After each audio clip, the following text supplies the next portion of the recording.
Association of democratic reforms ಅಂತ ಹೇಳಿ ಒಂದು ಸಂಸ್ಥೆ ಇದೆ. ಈ ಸಂಸ್ಥೆ ಈ ಸಂಸದರ ಅಥವಾ ಚುನಾಯಿತ ಪ್ರತಿನಿಧಿಗಳ ಆಸ್ತಿ ವಿವರ, ಅವರ ಕ್ರೈಮ್ ರೆಕಾರ್ಡ್ಗಳು, ಅವರ ಕ್ರಿಮಿನಲ್ ಪ್ರಕರಣಗಳು, ಓವರಲ್ ಆಗಿ ಅವರು ಚುನಾವಣಾ ಸಂಸ್ಥೆಗೆ ಕೊಡ್ತಕ್ಕಂತಹ ಅಫಿಡವಿಟ್ಗಳು ಎಲ್ಲದರ ಬಗ್ಗೆ ನಿಗಾ ಇಟ್ಟಿರುತ್ತೆ. ಅವರು ಕಾಲದಿಂದ ಕಾಲಕ್ಕೆ ಘೋಷಣೆ ಮಾಡ್ಕೊಳ್ಬೇಕಲ್ವ, ಅವರು ಎಲೆಕ್ಷನ್ಗೆ ನಿಂತ್ಕೊಳ್ಬೇಕಾದಾಗ ನಾನು ಎಷ್ಟು ಆಸ್ತಿ ಇಟ್ಕೊಂಡಿದ್ದೀನಿ, ಚರಾಸ್ತಿ, ಸ್ಥಿರಾಸ್ತಿ, ಇದ್ರಗಳ ಬಗ್ಗೆ ಎಲ್ಲ ವಿಚಾರಕ್ಕೆ ಸಂಬಂಧಪಟ್ಟಂತೆ ಒಂದು ರಿಪೋರ್ಟನ್ನು ಕೊಟ್ಟಿದೆ. ಆ ರಿಪೋರ್ಟ್ ಪ್ರಕಾರ ರಾಜ್ಯದಿಂದ ಮತ್ತೆ ಮತ್ತೆ ಆಯ್ಕೆ ಆಗ್ತಾ ಇದ್ದಾರಲ್ಲ ಸಂಸದರು, ಇವರ ಆಸ್ತಿಯ ಪ್ರಮಾಣದಲ್ಲಿ ಹಲವು ಪಟ್ಟು ಏರಿಕೆ ಕಂಡು ಬಂದಿದೆ. ಹಲವು ಪಟ್ಟು ಅಂದರೆ ಎಷ್ಟಪ್ಪ? ಎಷ್ಟು ಸಾವಿರ ಪಟ್ಟಿದು, ಸಾವಿರಾರು ಪಟ್ಟು ಕೆಲವು ಸಂಸದರ ಆಸ್ತಿ ಏರಿಕೆ ಆಗ್ತಾ ಇದೆ.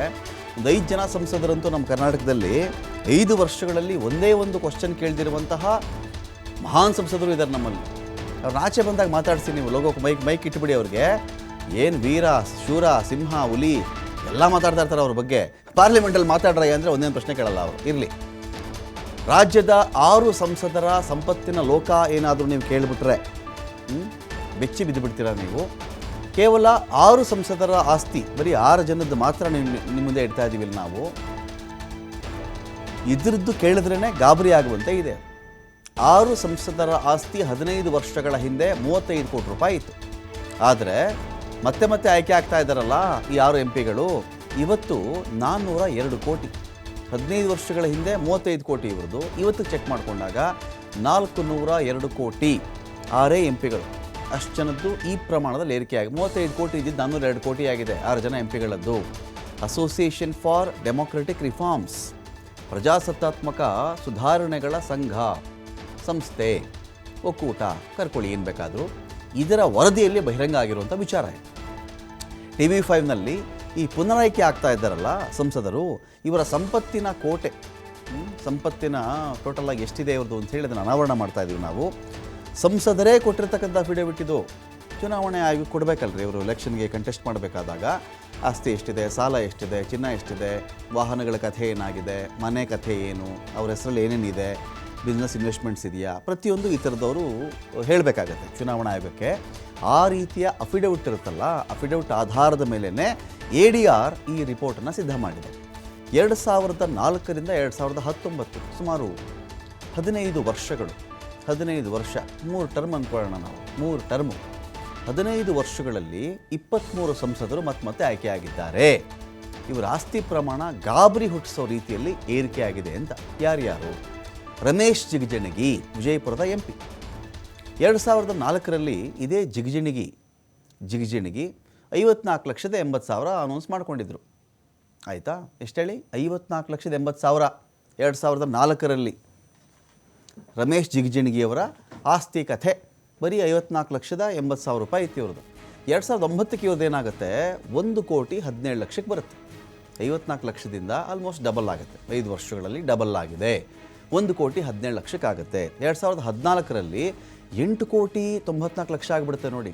2009ರಿಂದ 2014ಕ್ಕೆ ಜಿಗಿದಿರೋದು 1.17 ಕೋಟಿ ರೂಪಾಯಿಗಳಿಂದ 8,94,00,000 ಆಗುತ್ತೆ. ಹತ್ತಿರ 9 ಕೋಟಿ ಅನ್ಕೊಂಬಿಡಿ. 1.25 ಕೋಟಿನೂ ಇಲ್ಲದೆ ಇರೋ 2009ರಲ್ಲಿ 2014ಕ್ಕೆ ಚೆಕ್ ಮಾಡಿಕೊಂಡಾಗ 9 ಕೋಟಿ, 8,94,00,000, 6 ಲಕ್ಷ ಕಡಿಮೆ 9 ಕೋಟಿ ಆಗಿಬಿಡುತ್ತೆ ಇದು. ಆಯ್ತಪ್ಪ. 2019ಕ್ಕೆ ಚೆಕ್ ಮಾಡಿಬಿಟ್ರೆ ಇವ್ರದ್ದು 50,41,00,000 ಆಗಿಬಿಡುತ್ತೆ. 2014ರಲ್ಲಿ ಇವ್ರದ್ದು ಇರೋದು 8.94 ಕೋಟಿ, 2009ರಲ್ಲಿ 1,17,00,000, 2019 ಅಲ್ಲಿನ 5 ವರ್ಷಗಳಲ್ಲಿ ಚೆಕ್ ಮಾಡ್ಕೊಂಬಿಟ್ಟಾಗ 9 ಕೋಟಿಯಿಂದ 50 ಕೋಟಿಗೆ ಜಾಸ್ತಿ ಆಗಿಬಿಡುತ್ತೆ ಜಿಗಜಿಣಗಿ ಅವ್ರದ್ದು. 15 ವರ್ಷಗಳಲ್ಲಿ ಇವ್ರದ್ದು ನಾವು ಚೆಕ್ ಮಾಡಿಕೊಂಡಾಗ ಅಗಾಧ ಪ್ರಮಾಣದಲ್ಲಿ 9,098%. ಎಷ್ಟು ಹೇಳಿ? 9,098%, 5%, 10%, 100% ಅಲ್ಲ, 100% ಅಂದರೆ ಡಬಲ್ ಆಗಿರುತ್ತೆ ಅಷ್ಟೇ. 54 ಲಕ್ಷ ಇದ್ದಿದ್ದು 1 ಕೋಟಿ ಆಗಿಬಿಡುತ್ತೆ ಅಂತ ಅಂದ್ಕೊಳ್ಳೋಣ ನಾವು. 1,10,00,000, 8 ಲಕ್ಷ ಬರಬಹುದು. ಆದರೆ ಇವ್ರದ್ದು 9,098% ಅಷ್ಟು ಜಾಸ್ತಿ ಆಗಿದೆ ಅಂತ. ಆಯ್ತಪ್ಪ. ಬೆಂಗಳೂರು ಉತ್ತರ ವಿಜಯಪುರ ಸಂಸದರು ಮಾತಾಡಿದ್ವಿ ಜಿಗಜಿಣಗಿ ಅವ್ರದ್ದು. ಬೆಂಗಳೂರು ನಾರ್ತ್ ಸದಾನಂದ ಗೌಡರು ಆಸ್ತಿ ಕಥೆ ಏನಾಗಿದೆ, ಸ್ವತ್ತಿನ ಕಥೆ ಏನಾಗಿದೆ ಅಂತ ನೋಡಿದ್ರೆ 2004ರಲ್ಲಿ ಇವ್ರ ಬಳಿ 46,30,000 ರೂಪಾಯಿನ ಆಸ್ತಿ ಇತ್ತಂತೆ. ಅಫಿಡವಿಟ್ ಅವರೇ ಕೊಟ್ಟಿರೋ ಪ್ರಕಾರ ಇದು. ADR ರಿಪೋರ್ಟ್ ಮಾಡಿದೆ. 2009ರಲ್ಲಿ ಸದಾನಂದ ಗೌಡರು ಚೆಕ್ ಮಾಡಿಕೊಂಡ್ರೆ 1,43,00,000, 46 ಲಕ್ಷದಿಂದ ಅದೆಷ್ಟಾಯಿತು, 1,43,00,000ಕ್ಕೆ ಏರಿಕೆ ಆಯಿತು. ಹತ್ತಿರ 1.5 ಕೋಟಿ ಅಂತ ಅಂದ್ಕೊಳ್ಳೋಣ ನಾವು. 2009ರಲ್ಲೂ 1.5 ಕೋಟಿ ಇತ್ತು ಸದಾನಂದ ಗೌಡ್ರದ್ದು. 2014ಕ್ಕೆ 12 ಲಕ್ಷ ಕಡಿಮೆ 10 ಕೋಟಿ ಆಗೋಯ್ತದು, 9,88,00,000. 2014ಕ್ಕೆ 5 ವರ್ಷಗಳು 1.43 ಕೋಟಿ ಇದ್ದ 2009ರ ಅವರ ಸ್ವತ್ತು ಆಸ್ತಿ ಎಲ್ಲ ಕಥೆ 2014ಕ್ಕೆ 9,88,00,000 ಆಗುತ್ತೆ. 2019ಕ್ಕೆ ಎಷ್ಟಾಯ್ತಪ್ಪ ಅಂದರೆ ಅದು ಇದಿದು ಡಬಲ್ ಆಗಿಬಿಡ್ತದೆ. 9,88,00,000ದಿಂದ 2019ಕ್ಕೆ 20,93,00,000 ಆಯಿತು.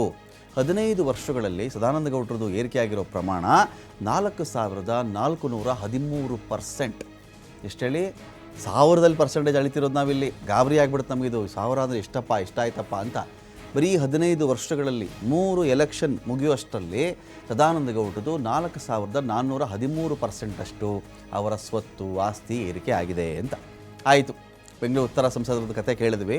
ಏನು ಎಲೆಕ್ಷನ್ ಕಂಟೆಸ್ಟ್ ಮಾಡಲ್ಲ ಅಂತ ಹೇಳಿದ್ದಾರಲ್ಲಿ ನಿರಂತರ ಗಣೇಶನ ಟ್ರೈ ಮಾಡ್ತಾ ಇದ್ದಾರೆ BJP ಕಡೆಯಿಂದ. ಅದೊಂದು ಕಡೆ ಇರಲಿ. GM ಸಿದ್ದೇಶ್ವರ್ ದಾವಣಗೆರೆ ಸಂಸದರು, ಇವ್ರದ್ದು ಎಷ್ಟಪ್ಪ ಅಂದರೆ ನೋಡಿ, 2004ರಲ್ಲಿ ಸಿದ್ದೇಶ್ವರ್ ಅವ್ರದ್ದು 5,02,00,000 ಅಂತ ಡಿಕ್ಲೇರ್ ಮಾಡ್ಕೊಂಡಿದ್ರು ಅವರು. 2004ರಲ್ಲಿ 5,02,00,000. 2019ಕ್ಕೆ 14,02,00,000 ಆಗ್ಬಿಡ್ತು ಅವ್ರದ್ದು. 5ರಿಂದ ಬರೀ 5 ವರ್ಷಗಳಲ್ಲಿ 5 ಕೋಟಿಯಿಂದ 5 ವರ್ಷಗಳಲ್ಲಿ 3 ಪಟ್ಟು ಆಗ್ಬಿಡ್ತು. ಅಲ್ಲಿಗೆ ನೋಡ್ಕೊಳ್ಳಿ ನೀವು, 14,02,00,000 ಆಯಿತು. 2014ಕ್ಕೆ ಎಷ್ಟಪ್ಪ ಸಿದ್ದೇಶ್ವರ್ ಅವ್ರದ್ದು ಸ್ವತ್ತು ಆಸ್ತಿ ಕಥೆ ಅಂತ ನೋಡಿದ್ರೆ ನಾವು 23,23,00,000 ಆಯಿತು. 23,23,00,000 ಆಯಿತು. 2019 ಆಗ ಚೆಕ್ ಮಾಡಿದಾಗ 38,01,00,000 ಆಯಿತು. 38 ಕೋಟಿಗೆ ಏರಿಕೆ ಆಗಿದೆ. 15 ವರ್ಷಗಳಲ್ಲಿ 656% ಅಷ್ಟು ಏರಿಕೆ ಆಗಿದೆ ಇವರ ಸ್ವತ್ತು, ಇವರ ಆಸ್ತಿ ಅಂತ. ಈಗ ಹೇಳಿದ್ರಲ್ಲಿ ಇವ್ರದ್ದೇ ಕಡಿಮೆ ಇರಬೇಕು, ಸಿದ್ದೇಶ್ವರ್ ಅವ್ರದ್ದೇ. ಬಿಸ್ನೆಸ್ಸಲ್ಲೂ ಕೂಡ ಬಹಳಷ್ಟು ಹೂಡಿಕೆ ಇದೆ ಅವ್ರದ್ದು. ಹೇಳಿದ್ರಲ್ಲಿ ಪರ್ಸೆಂಟೇಜ್ ವೈಸು ಇವ್ರದ್ದೇ ಕಡಿಮೆ ಇರಬೇಕು, 656% ಅಂತ. ಇದ್ರದ್ದೆಲ್ಲ 1000 ಲೆಕ್ಕದಲ್ಲಿದೆ ಬಿಡಿ. ಆಯಿತಾ. ಪ್ರಹ್ಲಾದ್ ಜೋಶಿ ಕತೆ ಬಂದ್ಬಿಡೋಣ ನಾವು. ಹುಬ್ಬಳ್ಳಿ ಧಾರವಾಡದ ಸಂಸದರು 2004 ಬರೀ 77 ಲಕ್ಷ ಅನೌನ್ಸ್ ಮಾಡ್ಕೊಂಡಿದ್ರು ಇವರು. 2009 1,44,00,000 ಡಬಲ್ ಆಯಿತು. 77 ಲಕ್ಷದಿಂದ 1,44,00,000 ಏರಿಕೆ ಆಗುತ್ತೆ. 2014 ಇತ್ತಲ್ಲ, ಇಲ್ಲಿ ನೋಡಿ ನೀವು, ಅದು ಡಬಲ್ಗಿಂತ 3 ಪಟ್ಟಿಗಿಂತ 4 ಪಟ್ಟು ಆಗಿಬಿಡುತ್ತೆ. ಹತ್ತಿರ 4,19,00,000 ಆಗುತ್ತೆ. ಪ್ರಹ್ಲಾದ್ ಜೋಶಿ ಅವ್ರದ್ದು ನಾನು ಮಾತಾಡ್ತಾ ಇದ್ದೀನಿ ಈಗ. 4,19,00,000 ಆಗುತ್ತೆ ಪ್ರಹ್ಲಾದ್ ಜೋಶಿ ಅವ್ರದ್ದು. 2019ಕ್ಕೆ ಚೆಕ್ ಮಾಡಿಕೊಂಡಾಗ 11,13,00,000 ಆಗುತ್ತೆ. 11,13,00,000. 15 ವರ್ಷಗಳಲ್ಲಿ ಇವ್ರದ್ದು ನೋಡಿ 1,335% ಇವ್ರ ಸ್ವತ್ತು ಏರಿಕೆಯಾಗಿದೆ ಪ್ರಹ್ಲಾದ್ ಜೋಶಿ ಅವರದ್ದು. ಇನ್ನು ಬರೋಣ ಅನಂತಕುಮಾರ್ ಹೆಗಡೆ, ಕೆನರಾ ಸಂಸದ, ಉತ್ತರ ಕನ್ನಡ ಇದೆಯಲ್ಲ ಆ ಭಾಗದ ಸಂಸದರು. 2004ರಲ್ಲಿ 12,06,000 ರೂಪಾಯಿ ಅಂತ ಅನೌನ್ಸ್ ಮಾಡ್ಕೊಂಡಿರ್ತಾರೆ ಇವರು. ಇಷ್ಟೇ ಅಪ್ಪ ನನ್ನ ಬಳಿ ಇರೋದು ಅಂತ. 2009ಕ್ಕೆ ಬಂದರೆ ಸಂಸತ್ತಲ್ಲಿ ಒಂದು ಪ್ರಶ್ನೆ ಕೇಳಿದಿರುವ ಸಂಸದರು ಇವರು. ಒಂದೇ ಒಂದು ಪ್ರಶ್ನೆ ಕೇಳಿಲ್ಲ ಇವರು 5 ವರ್ಷಗಳಲ್ಲಿ. ಎಲ್ಲಿದ್ದರು ಅಂತಲೇ ಗೊತ್ತಿಲ್ಲ ನಮಗೆ. ಅಂಥ ಸಂಸದರು ಇವರು, ಭಾಳ ದೊಡ್ಡ ಹೆಸರು ಇವ್ರದ್ದು. ಒಂದು ಪ್ರಶ್ನೆ ಕೇಳಿದಿರುವಂಥ ದೊಡ್ಡ ಸಂಸದರು ಇವರು. 2004ರಲ್ಲಿ 12,06,000, 2009ರಲ್ಲಿ 64,27,000, 2014ರಲ್ಲಿ 3,23,00,000 ಆಗಿಬಿಡುತ್ತೆ ನೋಡಿ ಅನಂತಕುಮಾರ್ ಹೆಗಡೆ ಅವರದ್ದು. 2004ರಲ್ಲಿ 12 ಲಕ್ಷ, 2009ರಲ್ಲಿ 64 ಲಕ್ಷ ಆಗುತ್ತೆ, ಆಗಲೂ 3 ಪಟ್ಟು ಜಾಸ್ತಿ ಆಗಿತ್ತು. 2014ರಲ್ಲಿ 3,23,00,000 ಆಗುತ್ತೆ. 2019ಕ್ಕೆ 8,47,00,000 ಆಗುತ್ತೆ. 15 ವರ್ಷಗಳಲ್ಲಿ ಶ್ರೀಯುತ ಅನಂತಕುಮಾರ್ ಹೆಗಡೆ ಅವರ ಆಸ್ತಿ ಸ್ವತ್ತು ಏರಿಕೆಯಾಗಿದ್ದು ಎಷ್ಟು ಪರ್ಸೆಂಟು ಅಂದರೆ 6,928%. ಅನಂತಕುಮಾರ್ ಹೆಗಡೆ ಅವರು ಒಂದೇ ಒಂದು ಗೆದ್ದರು. ನೆಕ್ಸ್ಟ್ ಎಲೆಕ್ಷನ್ ಬಂದ್ಬಿಡ್ತಾರೆ. 2-3 ತಿಂಗಳಿದ್ದಾಗ ಹಾಜರ್, ಎಲ್ಲಿ ನೋಡಲಿ ರಕ್ತ DNA ಅಲ್ಲಿ ಏನೇನೋ ಮಾತಾಡ್ತಿರ್ತಾರೆ ಅವರು. ಇಂಥ ಸಂಸದರು, ಒಂದೂ ಪ್ರಶ್ನೆ ಕೇಳದ ಸಂಸದ 6,928% ಅಷ್ಟು ತಮ್ಮ ಸ್ವತ್ತನ್ನು ಏರಿಕೆ ಮಾಡಿಕೊಂಡಿದ್ದಾರೆ. PC Gaddigoudar, Bagalkot MP, 2004 53,75,000, 2009 1,67,00,000, 2014 3,63,00,000, 2019 4,39,00,000. 15 ವರ್ಷಗಳಲ್ಲಿ ಗದ್ದಿಗೌಡರದು ಏರಿಕೆಯಾಗಿದ್ದು 718%. ಒಂದು ಇಬ್ಬರದೇ ಈ ಥರ. ಇನ್ನು 1000 ಒಳಗಡೆ ಪರ್ಸೆಂಟೇಜಲ್ಲಿ ಇವ್ರದ್ದು ಏರಿಕೆ ಆಗಿರೋದು. ಆಯ್ತಪ್ಪ, ರಾಹುಲ್ ಗಾಂಧಿ ಕತೆ ಏನು ರೀ? ರಾಹುಲ್ ಗಾಂಧಿ ಏನು, ಇವರೆಷ್ಟು ಮಾಡಿದ್ದಾರೆ ಸ್ವತ್ತು ಆಸ್ತಿ? ರಾಹುಲ್ ಗಾಂಧಿ ವಯನಾಡಿನ ಸಂಸದ, ಕೇರಳದ ವಯನಾಡ್ ಇದೆಯಲ್ಲ ಅಲ್ಲಿನ MP ಇವರು. 2004ರಲ್ಲಿ 55,38,000, 2004ರಲ್ಲಿ ರಾಹುಲ್ ಗಾಂಧಿಯ ಸ್ವತ್ತು 55,38,000. 2009ಕ್ಕೆ ಇವ್ರದ್ದು 2,32,00,000 ಆಗುತ್ತೆ. 2,32,00,000 ಆಗುತ್ತೆ. ನೆಕ್ಸ್ಟ್ ನಾವು ಚೆಕ್ ಮಾಡಿ ಒಂದು 3 ಪಟ್ಟು ಜಾಸ್ತಿ ಆಗಿರ್ಬೇಕು ಇವ್ರ ಸ್ವತ್ತಲ್ಲಿ. 2014ಕ್ಕೆ 9,04,00,000 ಆಗಿಬಿಡುತ್ತೆ ಇವ್ರದ್ದು, ರಾಹುಲ್ ಗಾಂಧಿ ಅವ್ರದ್ದು. 2.5 ಕೋಟಿಗಳಿಂದ 9 ಕೋಟಿಗೆ ಜಿಗಿದು ಬಿಡುತ್ತೆ ಇವ್ರದ್ದು. 2019 15,88,00,000. 15 ವರ್ಷಗಳಲ್ಲಿ ರಾಹುಲ್ ಗಾಂಧಿ ಅವ್ರ ಸ್ವತ್ತು ಎಷ್ಟಪ್ಪ ಏರಿಕೆಯಾಗಿದೆ ಅಂದರೆ 2,769%. ಕೆಲವ್ರದ್ದು 4,000%, ಕೆಲವ್ರದ್ದು 3,000%. ರಾಹುಲ್ ಗಾಂಧಿ ಅವರದ್ದು 2,769% ಅಷ್ಟು ಇವರ ಆಸ್ತಿ ಏರಿಕೆಯಾಗಿದೆ. ಸೋನಿಯಾ ಗಾಂಧಿ ರಾಯ್ಬರೇಲಿಯ MP, ಇವ್ರದ್ದೆಷ್ಟಪ್ಪ ಚೆಕ್ ಮಾಡಿದ್ರೆ 2004ರಲ್ಲಿ 85,68,000. 2019 11 ನೋಡಿ, ಇದು ಹೆಚ್ಚು ಕಡಿಮೆ ನಾವು ಲೆಕ್ಕ ಹಾಕೋದು 15 ವರ್ಷಕ್ಕಿದು ಏಕದಮ್. 2004ರಿಂದ 2019ಕ್ಕೆ ಇದು ಶಿಫ್ಟ್ ಆಗಿರೋದು 11,82,00,000 ಅಂತ. 15 ವರ್ಷಗಳಲ್ಲಿ 1,280% ಅಷ್ಟು ಸೋನಿಯಾ ಗಾಂಧಿ ಅವರ ಆಸ್ತಿ ಏರಿಕೆ ಆಗಿದೆ. ಇದು ಡೀಟೇಲ್ಸ್. ಇದು ನಮ್ಮ ಸಂಸದರುಗಳು ನಮ್ಮ ನಡುವೆ ಎಷ್ಟೆಷ್ಟು ಆಸ್ತಿಯನ್ನು ಏರಿಕೆ ಮಾಡ್ಕೊಳ್ತಾ ಇದ್ದಾರೆ. ಅನೇಕ ಜನ ಕೇಳಿಬಿಡ್ತಾರೆ, ಈ ಥರದೊಂದು ಐಡಿಯಾ ಇದ್ದರೆ ಹೇಳಿಬಿಡ್ರಿ, ಇದು ಯಾವ ಥರ, ಇದು ಎಲ್ಲಿ ಇನ್ವೆಸ್ಟ್ ಮಾಡಬೇಕು, ಹೆಂಗೆ ಸಂಪಾದನೆ ಮಾಡೋದು ಈ ಥರ ಅಂತ. ಇದನ್ನೆಲ್ಲ ಬಹುಶಃ ಇವರೆಲ್ಲ ಜನಗಳ ಮುಂದೆ ಬಂದು ಕೂಡ ಈ ಥರ ಸಂಸದರುಗಳು ಇಂಥ ಒಂದು ಐಡಿಯಾ ಕೊಟ್ಟರೆ ಜನಕ್ಕೂ ಹೆಲ್ಪ್ ಆಗಬಹುದೇನೋ. ಆಯಿತು, ನೆಕ್ಸ್ಟ್ ಇನ್ನೊಂದು ಸುದ್ದಿ ಇದೆ, ನಾವು ಗಮನ ಕೊಡೋಣ ಕಡೆಗೆ. ರೈತರ ಹೋರಾಟವನ್ನು ಯಾವ ಥರದಲ್ಲಿ ಸೋಷಿಯಲ್ ಮೀಡಿಯಾದಲ್ಲಿಯೂ ಕೂಡ ಹತ್ತಿಕ್ಕುವಂಥ ಯತ್ನ ನಡೀತಾ ಇದೆ ಅಂಥೇಳಿ